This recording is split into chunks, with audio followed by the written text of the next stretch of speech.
Who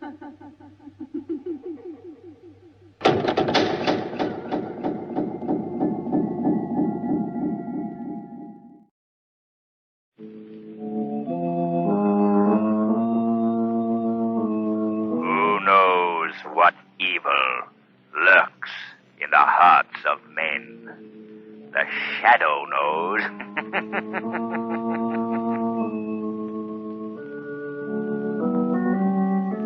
Your local blue coal dealer presents The Shadow. These half-hour dramatizations are designed to forcibly demonstrate to old and young alike that crime does not pay. Before today's story begins, an important message to all householders. When ordering fuel, remember that there's a tremendous difference between various kinds of hard coal. And remember that there's one hard coal that offers you better heat with less furnace attention. And that's blue coal. You'll find that blue coal banks and burns better and gives you absolutely the most for your money in heating service and satisfaction. So ask for blue coal by name the next time you order fuel. And be sure to listen at the close of today's program, for we have a special guest whom we wish to introduce to you. The Shadow, mysterious character who aids those in distress and helps the forces of law and order, is in reality Lamont Cranston, wealthy young man about town. Cranston's friend and companion, the lovely Margot Lane, is the only person who knows to whom the unseen voice belongs, the only one who knows the true identity of that master of other people's minds, the Shadow. Today's story, Hypnotic Death. Herbert, why did you bring me to this doctor's office? I want you to meet the famous Dr. Dharma. He's a friend of mine. We might even get him to be my best man. Oh, Herbert, it makes me so happy to hear you making plans for our wedding. Martha, dear, you stay here a minute. I want to prepare Dr. Dharma for the big surprise. Yes, Herbert. Hiya, fellas. Well, look who's here. Charming Charlie himself. Cut that, Pats. The name's Herbert Van Burston for the present. Uh-oh. You got something in tow, huh, Charlie? Yeah. Where's the doctor? Oh, he's inside with one of the lawyers. He'll be right out. What do you got, Herbert? The servant girl. No living relations. Yeah, perfect. Made to order. What kind of a policy she got? 10,000 life, double indemnity. All right. You sure know how to pick 'em. You don't do so bad yourself. Hey, here's the doc now. Hello, Dr. Dharma. Well, Herbert, we've been waiting for you. You know Lawyer Munson? Yeah, Where's the girl? in the waiting room. Good. Have you her policy? Yeah, right here. There you are. Look it over, Munson. See that everything is in order. Sure, let me have it. Usual form. No inserts. Double indemnity for death. Beneficiary, Herbert Van Burston. That's made out to you, all right. You bet. That's okay. Very well. Bring the girl in. Okay, Doctor. See that the boys have their instructions, Munson. Right, Doctor. Come right in, Martha. Yes, Herbert. These men are friends of mine, and this is the great Dr. Dharma. Pleased to meet you, Doctor. Herbert was telling... Come here, Martha. Close to me. Yes, sir. Look at me. Look into my eyes. Herbert. Look into my eyes, Martha. Oh, Herbert. Take me out of here. Martha. I am afraid. I don't want look into your... Now, Martha. From this moment on, I will control your mind. My will shall be your will. My instructions, your commands. Whether or not I'm with you, whether or not you see me, you will obey my orders. Obey your orders? Yes. Obey my orders. All right, men, you must be going. You are about to witness an even greater demonstration of my principle of telepathic hypnosis. The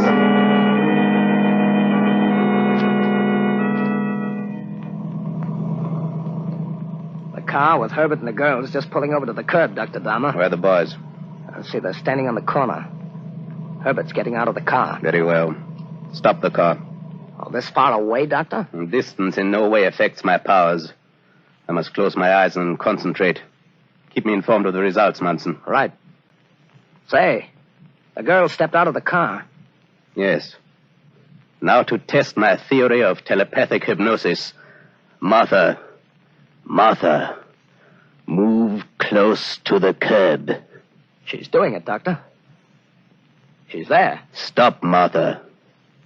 Wait for my orders. She's standing at the curb. Is a car coming, Munson? Yes, there's one coming down the street at a fast clip. How far from the girl? About 200 feet. Yes. 150 now. Yes. 100. Uh-huh. 50. And now, Martha. 25. Walk, Martha. Walk. 10. She's...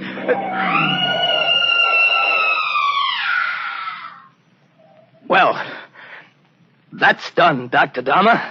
Yes, it is quite done, Munson. Quite. Look, she's dead. Dead. You murderer. You killed my fiancée. I didn't mean to do You it. killed her, you murderer. Get back there, you people. Stand back. Now, buddy, what happened? Well, the girl stepped right in front of my car, officer. I couldn't stop. Yeah, of course you couldn't. You were going too fast. All right. We can't argue that out here. I'll have to place you under arrest, young fella. Just a moment, officer. What do you want? I saw what happened. That young man was not to blame. Why? The girl walked right in front of the car. Well, you'd better let me have your name. Cranston. Lamont Cranston. Say, officer, this man's talking through his hat. This woman was killed by a reckless driver. Officer, there's something very peculiar about this whole thing. I beg your pardon. Excuse me, officer. I am Dr. Dharma. Wait, what is it? You witness to this? No, I'm not. I didn't see it. But as a citizen, I feel that reckless driving must come to an end. You say you didn't see what happened? That is correct. Then you'll pardon me, but I hardly think you're in a position to voice an opinion in this matter, Dr. Dahmer. I see. You, of course, are a witness for the driver. Exactly. Very noble of you. Very.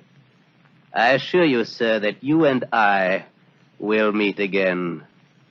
Yes, I'm sure we will meet again.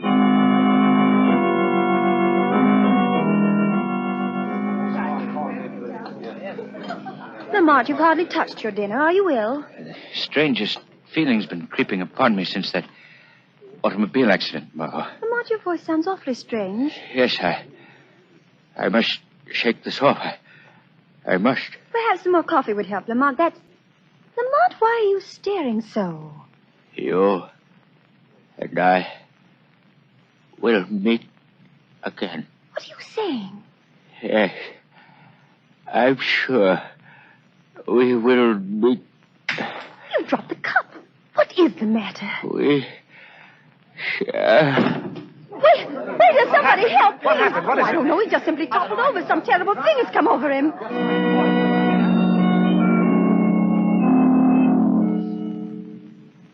Now, Miss Lane, try and calm yourself. Nurse, how long will I have to wait for some news about Mr. Cranston? Dr. Anthony and Dr. Whitman are with him now. You must be I patient. don't understand it. He was so well only yesterday, and now I just can't believe it. Oh, here's Dr. Anthony now. Dr. Anthony, how is he? Just a moment, Miss Lane. Nurse, will you stay with Mr. Cranston? Yes, of course, Doctor. Sit down, Miss Lane. I want to talk to you. But, Doctor, how is he? No better. What? If anything, he's worse. That may be brutal, Miss Lane, but you should know the facts. Oh, Doctor, it sounds frightful. I've called in every specialist I thought might help. They're completely stumped, Miss Lane. Never in our experience have we encountered such a strange case. Well, what can it be? We don't know. All the vital organs are in excellent condition, yet his energy is rapidly ebbing. Oh. I hate to have to tell you this, Miss Lane, but we're afraid Mr. Cranston won't last the night. Oh, no. Oh, no, that can't be possible. The most discouraging thing is Mr. Cranston's complete lack of cooperation. He seems to have lost the desire to live. Oh, I must go to him. He must fight this thing off, whatever it is. Come along, Miss Lane. We put him in this room right across the hall. There we are. Now, Miss Lane, try to arouse his interest in something. Yes, Doctor, I will. Step right in. Lamont. Oh, Lamont. Margot, How are you, Lamont? Are you any better? something pressing Where? here. My head, Oh, hands squeezing. Lamont, listen to me, please. Your life is in your own hands. You must fight, Lamont. Fight. Yes. Fight. Obey. Orders. My will. Your will. What do you mean? What are you trying to tell us, Lamont? Can't tell you. He will let me. What's that? Who won't let you? Can't tell you. You must tell us. Must obey orders. Lamont, you've got to tell us. We want to help you. Tired. Sleepy. Doctor, would you step over here a moment? Of course, Miss Lane. Doctor, don't think I'm mad, but the man in that bed is not Lamont Cranston. Not Miss Lane. The body is Lamont Cranston, all right, but the spirit is not his. Well, that doesn't make Let sense. me explain. Isn't it true that when a person suffers from a psychosis, they mutter of things and experiences of the past? Yes, that's quite correct. Well, these things Mr. Cranston's been saying, I've never heard him say before. No, but... Doctor, I'm convinced Mr. Cranston is uttering the words of someone else. Someone else? Yes, a will stronger than his own dominates him, dictates his every word and action. You mean a form of hypnosis? Have you ever heard of telepathic hypnosis? Why, of course. A book has been published on the subject just recently. In fact, I have a copy in my office. I feel only an authority on that subject can help Mr. Cranston. We must send for the author of that book. But, Miss Lane, the theories of hypnosis described in this particular book have not been endorsed by the medical profession. It makes interesting reading. Dr. Anthony, we don't know what's wrong with Mr. Cranston. Perhaps I'm clutching at a straw, but his life is in danger. I insist that you call in that author. Very well. Nurse, Yes, Doctor? go into my office. Phone this man to come here at once. Here, I'll write the name for you. Dr. Agastya Dharma.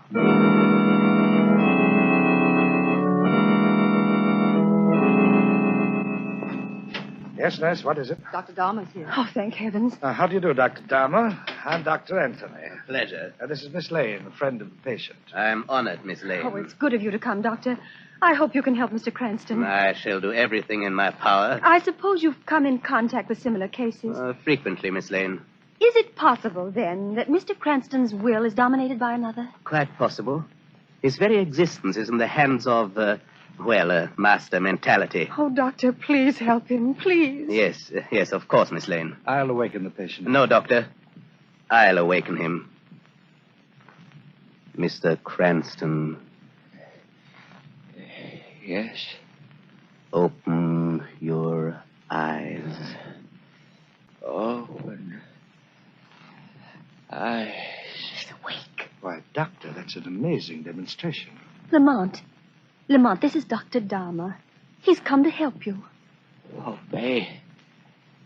Obey. Don't you understand? Why do you stare like that, Lamont? Dr. Anthony, Dr. Dharma, that's the same expression he had on his face just before he collapsed in the restaurant. He seems frightened. Dr. Dharma, do you... Miss Lane, Dr. Anthony, I think it best that you leave me alone with the patient. Of course, Doctor. It's a little cool in this room. Would you mind closing that window behind you, Doctor? The window? Window? Of course, I'll take care of it. Now, if you please. Certainly, Doctor. We'll leave at once. Come, Miss Lane. Dr. Dharma, I place my last hope in you. Mr. Cranston will be well taken care of. Thank you, Doctor. Well, Cranston, we meet again, eh? We meet again. Oh, yes, of course. Your vocal cords. I'd quite forgotten. You can think clearly enough, but can't express yourself. Well, I shall lessen the pressure a bit for the moment so that you and I can have a little tete-a-tete, eh? You may talk, Cranston. You may talk. You murderer? You fiend? Rather a spectacular beginning for a tete-a-tete. There may be a spectacular end to it, too, Dr. Dharma. There's a limit to your control. The facts dispute you, Mr. Cranston. You are helpless. You can speak no louder or no longer than I choose to permit. You've grown rich by murder and fraud. But in some way, I'm going to put an end to you. Come now, Cranston. Your slight respite is over. I returned you to the condition that baffles science and destroys you. My will is your will. My orders, your command. Obey. Obey. My will. Your will. Obey. Obey. Precisely. Now, Cranston, I leave you to your doom. You shall be dead by morning.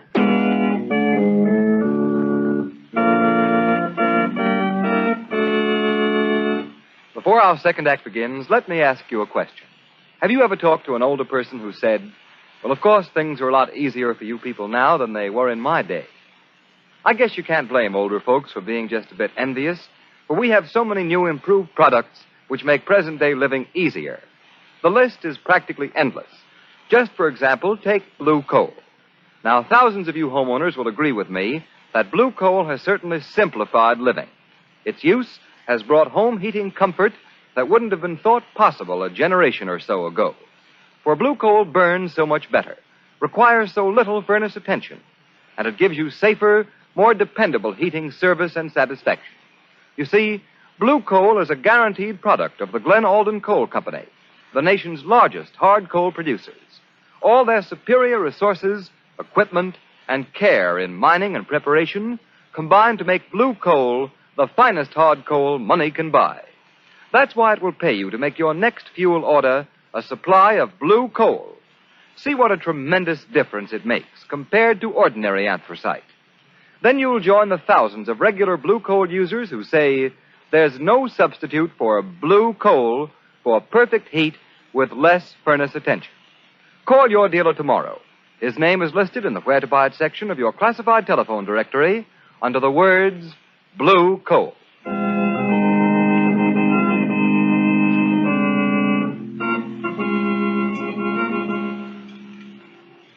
Is Mr. Cranston any better, Dr. Anthony? Sorry, Miss Lane. No Oh, improvement. this is terrible. It's horrible. Even Dr. Dahmer couldn't help. No, he said the patient refused to cooperate. Under the circumstances, help was impossible. I'm afraid Mr. Cranston lacked faith in Dr. Dahmer. If there was some way I could... Dr. Anthony, you have a copy of Dr. Dahmer's book. Yes? That might do it. If we show Mr. Cranston the book, he might realize how important Dr. Dahmer is. Well, we can try it. Nurse. Yes, Doctor. Go across to my office. You'll find Dr. Dahmer's book on my desk. Bring it here, please. Yes, Doctor. Dr. Anthony, the phone light is on. Oh, thank you. I'll answer it. Hello? Yes, sir. Wants to speak to Mr. Cranston. Well, that's impossible. Well, I see. All right, have him come up. I'll talk to him. What is it, Doctor? The driver of the car that killed the girl goes on trial tomorrow. His lawyer's downstairs in the reception room. He thinks Mr. Cranston can save the boy. Oh, perhaps the plight of the boy might stimulate Mr. Cranston's interest. Why, yes, there is that possibility. Here's the book, Doctor. Let me have it, please. Yes, Miss Lane. Look, Lamont. This is Dr. Dahmer's book. You see his name on the cover. He's a tremendously important man, Lamont. You must let him help you. Miss Lane, I believe we've stuck something. He's thumbing through the pages. I think we've aroused his interest. Oh, that's the lawyer. You must put him off, Doctor. Yes, nurse, tell the gentleman we can't see him just yet. Yes, Doctor. Look, Doctor. He's actually reading the book. This is the first break in the case. Oh, I hope so. Dr. Anthony. Yes, nurse, what is it? All that lawyer wants is for Mr. Cranston to establish how far the automobile was from the girl when she stepped off the curb. He brought this enlarged photograph of the scene of the accident in the hope that Mr. Cranston could mark the spot on the picture. Well, I'm afraid that... Doctor, look. Mr. Cranston's reaching out for the photograph. I believe... Do you think he recognizes it? Apparently. Nurse, let me have that photo. Yes, Miss Lane. Here, Lamont. Show us where the automobile was when the girl stepped off the curb. Why, he's drawing his finger over the picture. No, Lamont, not there. The place where the car was. No, he's indicating a spot on the sidewalk. You see, it's useless. His brain isn't functioning. Why, look, Miss Lane. He's pointing from Dahmer's name on the book cover to the spot on the photograph. Doctor, I see it now. What? He's placing Dahmer at the scene of the accident. Oh, Doctor, don't you understand? Lamont has met that man before. That's why he was so agitated when Dahmer came in here. Why, I believe you're right, Miss Lane. That's why he keeps repeating the words, "We will meet again." Do you think Dahmer might be the influence that dominates Mr. Cranston? I don't know, Doctor. Look, Miss Lane. He's pointing to a passage in Dahmer's book now. What is it, Lamont? Read the passage, Miss Lane. Should the controlling mind lose poise for even an instant, in that moment the spell is broken and the will of the subject released. If the controlling mind loses poise... Window. Oh, he's trying to tell something by association of ideas. What significance can the window have? I've got it, Doctor. What? Do you remember when you asked Dahmer to close that window? He lost his poise. He never went near it. He didn't dare look out of this 26th floor window. Of course. I thought his conduct strange at the time. Dahmer is a victim of a phobia. The fear of high places. That is what Mr. Cranston is trying to bring out. We shall meet again. Doctor, we've got to get Dharma back up here. We've got to make him lose his self-control, if only for an instant. It's the only way to break Dharma's influence. But will he come? He's washed his hands of the case. I think I know a way to get him here.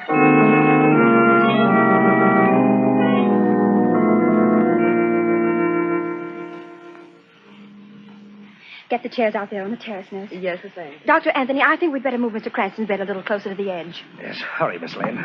Dharma's already on his way up. Where do you want this chair, Miss Lane? Right over there, close to the parapet. How did you manage to get Dharma to come up here? Well, I simply phoned and told him Mr. Cranston was getting well. He nearly dropped the phone. He was so nervous. That must be Dharma. Yes. Now, look, I'll go through the next room and leave you and Mr. Cranston alone with him. Yeah. Nurse, you show Dr. Dharma in, and you can go. Thank you, Doctor. Good luck, Miss Lane. I certainly hope this works Oh, I out. hope so, Doctor. Hurry, hurry. Good luck. Lamont, watch him. Watch Dharma every second. This is our only chance to beat him. Oh, Dr. Dharma, I'm glad to see you. How do you do? I, too, am glad. Isn't this rather unwise, having Mr. Cranston out here? It's quite windy at this height. Mr. Cranston requested it. Requested it? Mr. Cranston did? Yes, won't you sit down, Doctor? Here's a chair, right over here. Yes, pardon me, Miss Lane, but I'm pressed for time. I must examine Mr. Cranston alone. Do you mind? Not at all, Doctor. I'll lead... Oh! Miss Lane, look out. I tripped. How awkward. You nearly fell over the edge. Oh, did I frighten you, Doctor? Oh, come away from there. I'm sorry. I'll leave you now with your patient. Yes, Miss Lane, look! Mr. Cranston's gone. What was that? Should the controlling mind lose poise for even an instant? Thanks for the tip, Doctor. Miss Lane's fake stumbled at the trick. You lost poise. Who are you? Your liberated subject, Lamont Cranston. I can't see you. Quite right, Doctor. Nobody ever sees the shadow. The shadow? You? Yes, Doctor. I've heard of you. The invisible. But this can't be. You accomplish this through hypnotism. Correct, Doctor. We're masters of the same art. We apply it quite differently. You have hypnotized me. All my life I've looked forward to an encounter with the shadow. I felt it would be the ultimate test of my hypnotic powers. Well, here we are, Doctor. Quite so. And you shall see who is master. What do you mean? I lost control over your will, but only for the moment. You're a fool if you think you can best me. I have just to touch you, and you will again be helpless. If you can touch me. You have made one mistake, a fatal one. Mistake? Your selection of an arena was thoughtless. This terrace is small. You'll have to pass me to get away. I warn you, Dharma. This may mean your doom. I know where you are now. There. Oh! You've lost the first move. You can't touch me, Dharma. It's useless to try. Your wisest course is to surrender and settle with the law. Never. Ha! You moved that chair. You're in the corner near the wicker fence. Now we'll see Look whether out, you Doctor. can... Get back from the edge. Doctor!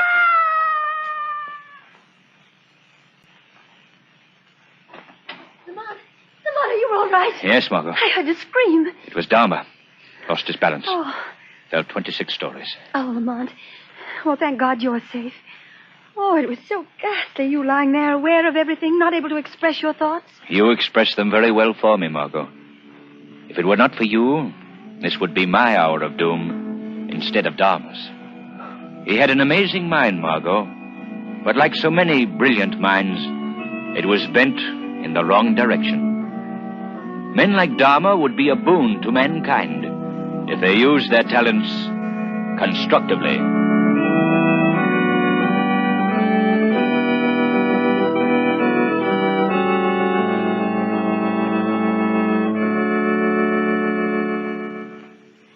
We'll introduce our special guest in just a moment. But first, let's hear from Blue Coal's heating expert, John Barclay. Thank you, Ken Roberts, and good afternoon, friends. Many homeowners are under the impression that all they need do to put coal on the furnace fire is throw on a few shovels full. I can assure you that that's neither the most practical nor the most economical way to get satisfactory heating results. First, the grate should be shaken gently. until you see the first red glow in the ash pit. Be sure not to shake red-hot or unburned coals through into the ash pit, for then you'll simply be wasting coal. Next, pull a mound of live coals to the front of the firebox, just inside the fire door, with a shovel or a hoe. Now you have a fire bed sloping down toward the back of the furnace. Put fresh coal into the hollow formed by this slope, being sure to leave a few burning coals near the door. These live coals will act as a pilot light, which will burn off the gases which rise from the fresh coal contact with the burning coal. Try this method of putting coal on the fire and see if it doesn't give you far more satisfactory heating results. And remember, if at any time you have difficulty with your heating plant, get in touch with your nearest blue coal dealer. He'll gladly send a John Barclay serviceman to show you how to fix up the trouble. John Barclay service is absolutely free, so call your blue coal dealer. I thank you.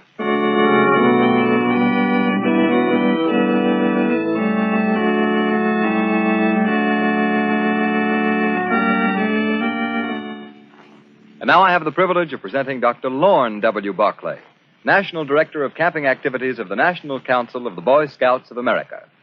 By the way, you're not related to John Barclay, our heating expert, by any chance, are you? Not that I know of, but I've heard his heating advice on this program and found it very useful. Good. Dr. Barclay, the producers of Blue Coal have asked me to congratulate your great organization, the Boy Scouts of America, on the 29th anniversary of its founding. Through the years, the Boy Scouts have made many important contributions to the finest American ideals. And for that, we salute you. Thank you, Mr. Roberts. And may I say that we are grateful to the sponsors of the Shadow Program.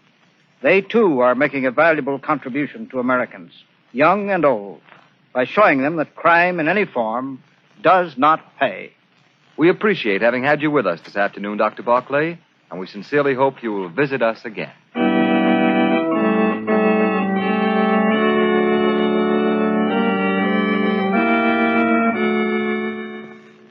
Today's program is based on a story copyrighted by the Shadow magazine. All the characters and all the places named are fictitious. Any similarity to persons living or dead is purely coincidental. The Shadow magazine is now on sale at your local newsstand.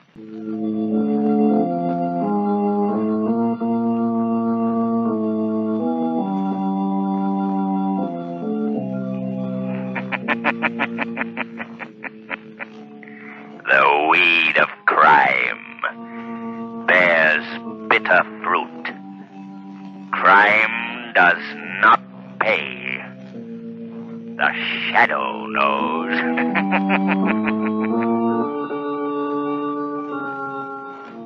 Next week, same time, same station, Blue Coal, America's finest anthracite, will again present another thrilling adventure of the Shadow. Be sure to listen, and be sure to burn Blue Coal, the solid fuel for solid comfort.